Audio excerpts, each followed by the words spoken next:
We're now joined by Jeff Vasser, Executive Director, New Jersey Division of Travel and Tourism. Jeff, good to see you again. Great to be with you again, Steve. Thanks. Jeff, we're doing this in the fall of 2024.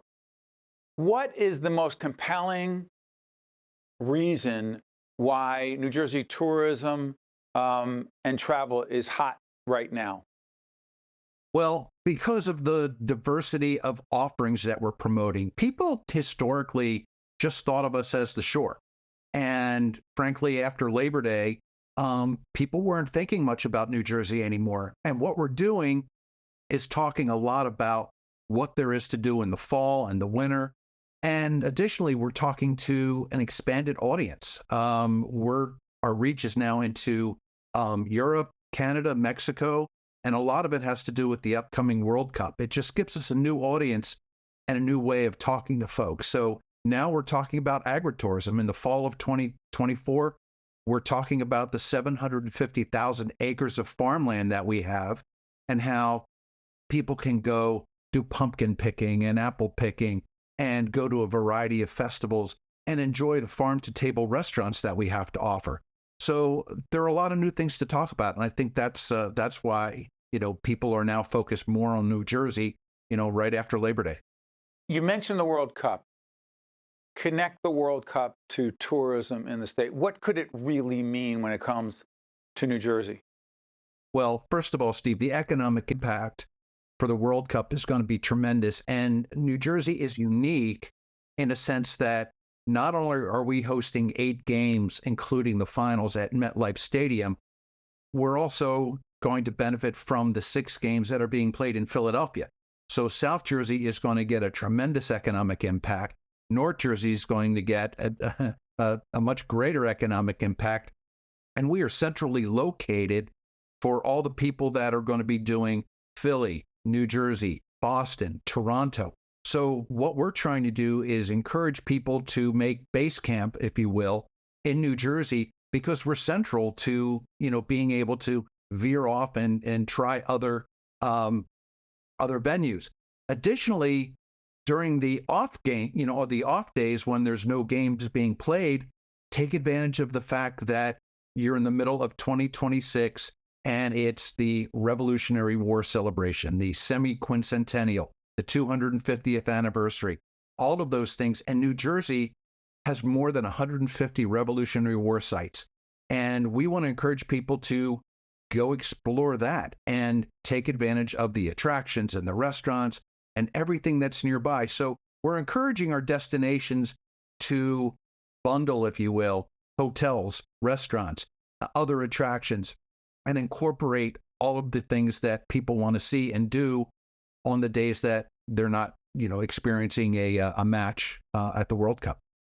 Jeff, you cannot watch television or any media platform without seeing a 30-second spot, a travel and tourism spot.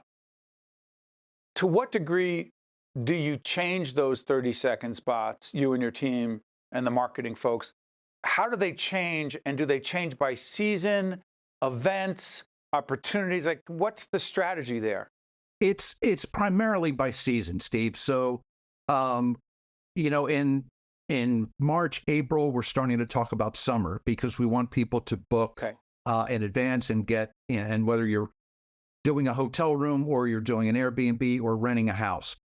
So March, April, we're focused on those attractions. When we get to the tail end of summer, we're starting to talk about fall and the changing leaves.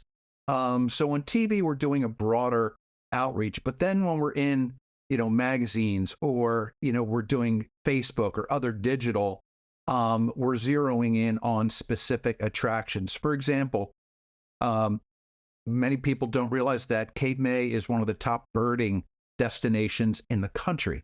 So is that right? We'll be focused to those folks. And birding, hold on one second, Jeff. Birding is big? Birding, Cape May is known as the second best location in the country for birding. It's where the northern and southern cross currents meet. And the World Series of Birding is held every year in Cape May in the spring. It's a tremendous, tremendous attraction down there. Yeah. I was also going to ask if there's going to be special marketing and promotion connected to the World Cup, or meaning, do you promote based on events as well as seasons? We do. So for instance, you mentioned, World Cup. We're going to be doing a lot internationally as well. The international folks don't necessarily care about our history.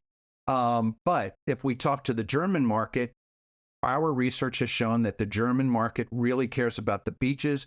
They care about Americana. So we're going to be talking about a lot of our downtown cool, walking areas in Collingswood, in Madison, in Chatham, in Morristown. We're going to be talking a lot about the things that they can do and what appeals to them. Same thing with the UK. We're going to be talking about what appeals to them. We're going to be talking about golf in a lot of our outreach.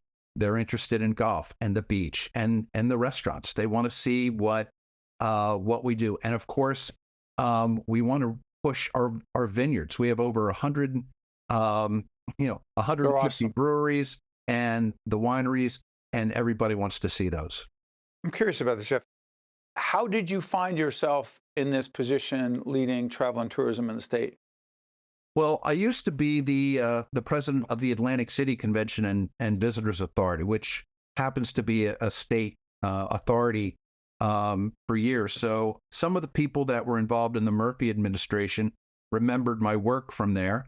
And when the Murphy administration came in, they were looking for somebody to head up tourism, and I was the guy. But my background, Steve, goes back 35 years in tourism and hospitality, primarily in New York City, but also in New Jersey. I'm a proud Jersey boy, so it's great to be back doing this. Since you mentioned New York, real quick before I let you go, World Cup, Northern New Jersey at MetLife.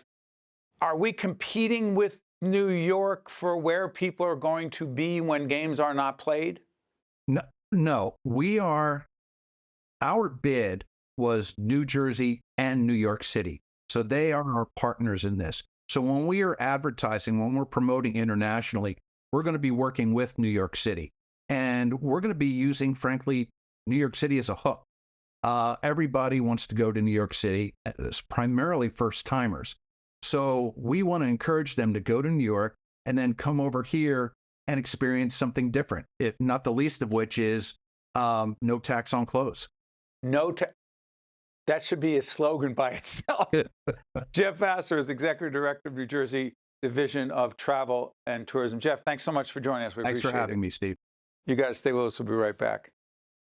State of Affairs with Steve Adubato is a production of the Caucus Educational Corporation.